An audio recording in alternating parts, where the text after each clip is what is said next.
Next, tragedy strikes, accidents happen. Be there when the calls come in. It's back-to-back episodes of Rescue 911. Next on Discovery Health Channel.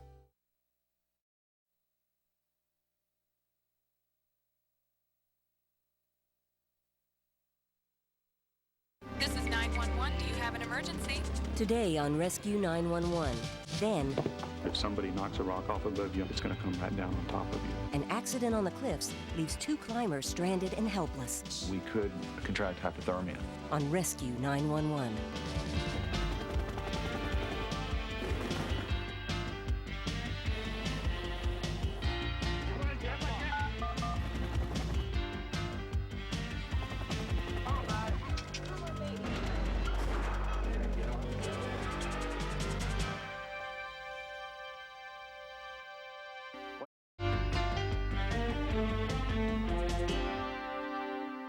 34-year-old Hummy Man has been an amateur mountain climber for years. On July 25th, 1987, Hummy and his partner Sean Collinsworth began a 4-day trek up the dangerous east face of Mount Whitney, the tallest mountain in the continental United States. But on this climb, they would never make it to the top.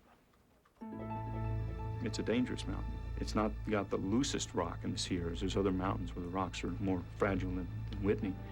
But if somebody knocks a rock off above you, it's going to come right down on top of you. The mountains don't care. You know, a storm happens, suddenly you develop hypothermia and you die there. It was the 3rd day. Sean was leading.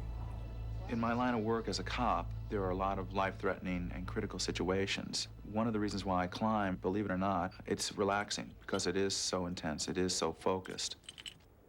On this day, they planned to climb Mount Whitney's sheer east face to the top and back down again. It was a little scary. I had not climbed for a while at that altitude.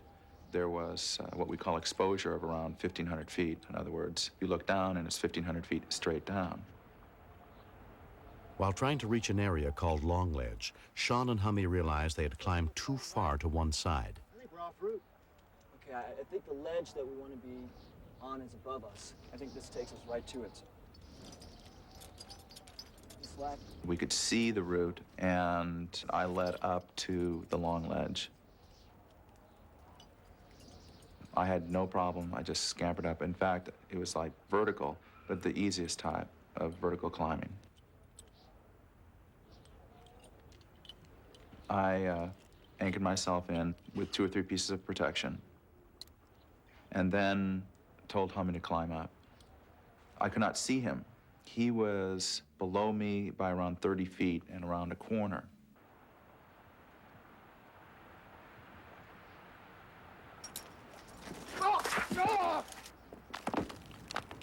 The rope went taut, so I knew he was falling.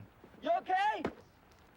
And there was a tremendous amount of small boulders, and I was listening to the rocks tumble down into the valley below. You okay? I don't know. I think I broke my leg. I can tell by the inflection of his voice, he was definitely hurt. I asked him if he could climb up to me. He told me he couldn't climb up. He was in too much pain, and he was afraid of further damaging his leg. I'm gonna belay you down to the next ledge, okay? All right. At 1,500 feet or 2,000 feet, when there's an accident, you're just not lowered to the ground. We both knew that we'd have to make some very critical decisions as soon as we could get together and anchor ourselves into the ledge. He anchored himself in, and then I down climbed, and we started doing first aid. Okay. And we could clearly see that the leg was broken right around the kneecap. Because Hummy's injuries were so serious, it would be impossible to get him off the mountain without help. It was now at around 12:30 or 1 in the afternoon. Even if I would have been able to get help, Hummy would have spent the night there by himself. We both knew that I was going to go below freezing. 2 people have a better chance of keeping each other warm, so both of us elected to stay there. And hopefully other climbers would be coming up and we would be able to signal them.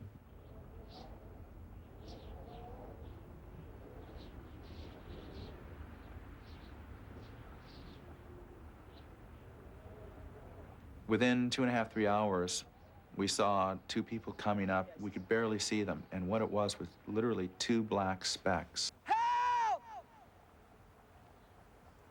Accident!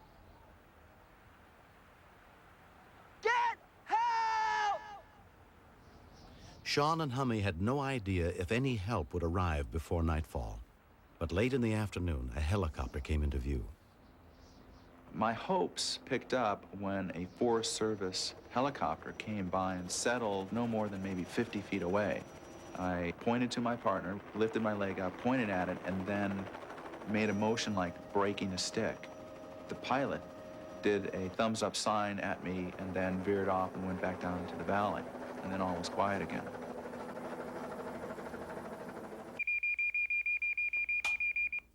We have an injured climber on the east face of Mount Whitney.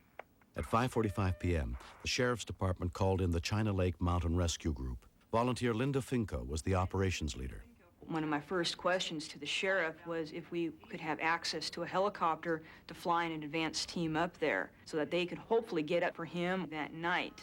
You start some calls on that for us while we try to get our team going? Field leader Bart Hine and an advance team attempted to land near Iceberg Lake at the base of the east face. Unfortunately, when we got there, the shadow of the mountain was covering our landing zone, and the pilot didn't feel that he could land safely. So he backed off and went back down to Lone Pine, where we re-met Linda, who was setting up base camp there. No rescuers would be able to reach Sean and Hummy before morning. We weren't sure how serious the injury was. We wanted to be guaranteed that we had people up there, so we started an advance team in that night on the ground. We've got a policy that we try to keep people moving toward our subject all the time, even though we've got a promise of a resource coming in this case, in the helicopter the next morning. We were just a hair below 14,000 feet. I knew that we could contract hypothermia. Hummy had a space blanket. We were able to get very close to each other and wrap the space blanket, which was made for one person, around both of us. You're gonna be okay. You've got people exposed. If they're injured, they're typically maybe going into shock, and now you put this cool weather condition on them. It can help depress the body even more. When we continue, You talk about anything just to stay awake because you don't want your metabolism to drop and create a better environment for hypothermia, where you just fall asleep and never wake up. Tonight, a murder investigation that doesn't add up. I told my investigator, go back to that crime scene and make sure we have her story correct. Then, when physical evidence is washed away by nature, It gets to the point where under the microscope you can hardly even tell what's what. Dr. G moves this case to the decomp room. Not a bad odor at all. Dr. G, medical examiner, tonight at 9 on Discovery Health Channel.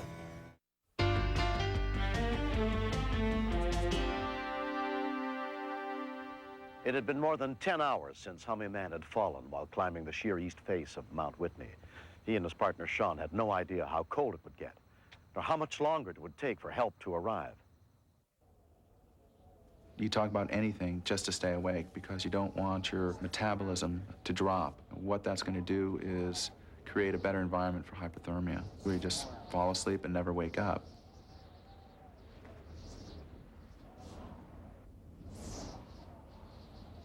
You see that down there? We got headlamps coming up. But the China Lake Mountain Rescue Group was still hours away. At around 3:30 or 4 in the morning, we were becoming hypothermic. You start shivering. This creates heat. It's a last-ditch effort for the body to create its own warmth.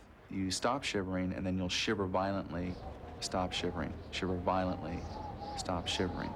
And the shivering mechanism now is shutting down.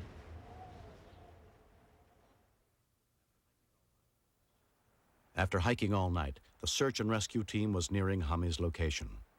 As soon as it was light enough for a safe landing, they were joined by other rescuers who flew in with additional emergency gear.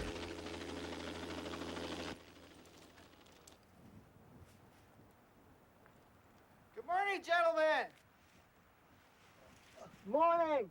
A head popped up around 50 feet above us. They said they were going to be with us in a moment. And then I could see several people coming up over and down climbing to start a rescue.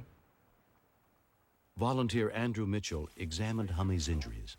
He was happy to see us. His knee was swollen, and any movement, he was in a considerable amount of pain.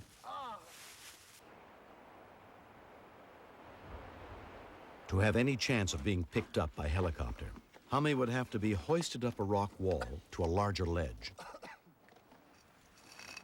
We had to haul a stretcher up 50 to 60 feet, which is about the equivalent of a 6-story building. You can't let your mind wander. One false step or one knot that's tied incorrectly could mean a fall. We'd already decided that we were either going to have to take him off in a helicopter or take him back down the route. So it was basically up to base camp to get any additional resources we need. Base, be advised, we have subjects on the ledge at this time. Stand by for further reports, over. The naval weapons helicopter hovered over the pinnacle to see if he could keep the power he would need in order to do a pickoff from that. And with the altitude and all the other conditions intermixed, he just felt it was out of his capability. So our next thing was we had to start looking for a helicopter with some high altitude capabilities. And we got the call that afternoon that Scott Air Force Base had found a Chinook at the Stockton Air National Guard that would be available the following morning to come in and to help us in any way that he could. Sean was finally able to leave, but Hummy would have to wait through another night on the mountain.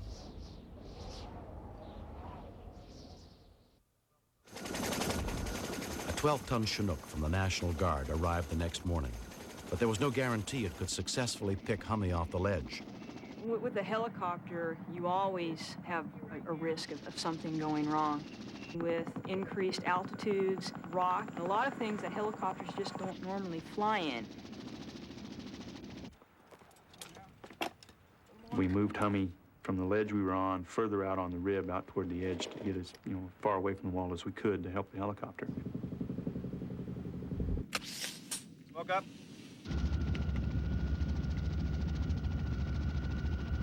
We're short final.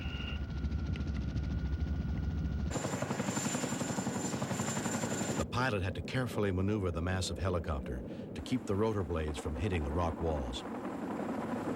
Okay, go right, 30 feet. They lowered the line down, had to swing it back and forth to get it over to us because he still couldn't get close enough to the mountain to drop it straight down. Okay, he's got the hook in his hand. Okay, he's off the deck. He's coming up. Under the load, 30.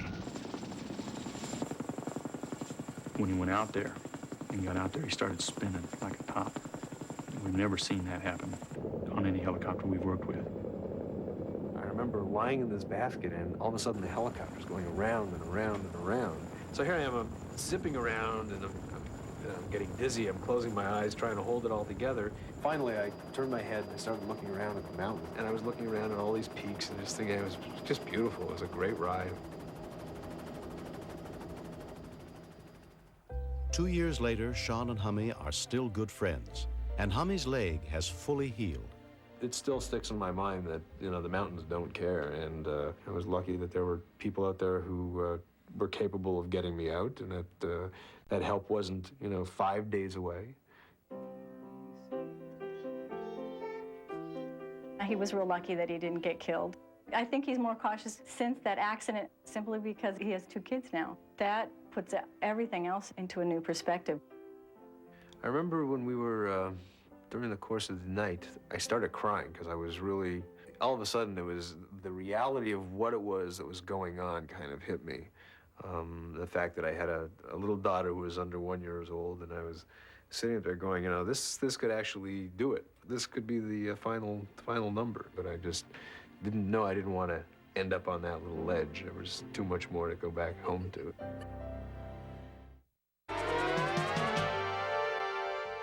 Next, step inside the command center where the calls for help are answered and meet the real-life heroes who save lives. Stay tuned for another episode of Rescue 911. Next on Discovery Health Channel.